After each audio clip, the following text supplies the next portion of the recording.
Bomb બ્લાસ્ટના ધમકીભર્યા ઈમેલના મામલામાં 3 શખ્સોની અટકાયત બાદ વડોદરા શહેરના લાડવાડા ખાતેના મેમણ હોલ નીચે આવેલી ઓપ્ટિકની દુકાનમાં Mumbai ATS, Vadodara crime branch અને વડોદરા એસઓજીની ટીમે સર્ચ ઓપરેશન હાથ ધર્યું હતું।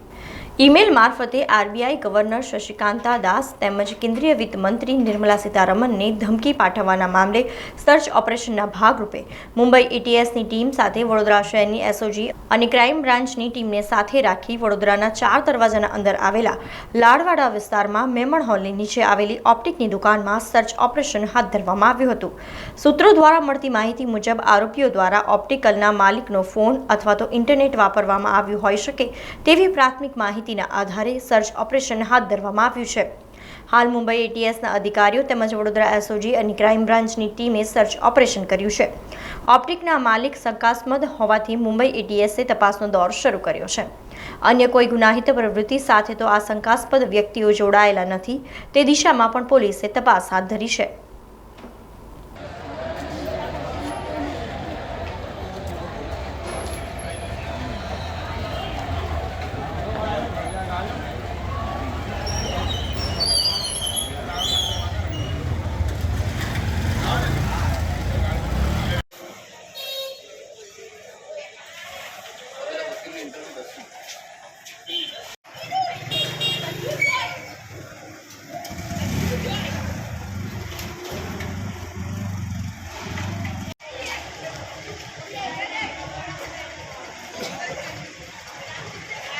સમાચારોના સતત અપડેટ માટે TNN ન્યૂઝને YouTube પર સબસ્ક્રાઇબ કરી બેલ આઇકોન પ્રેસ કરો અને અમારી સાથે જોડાયેલા રહો Facebook, Instagram અને Twitter ઉપર।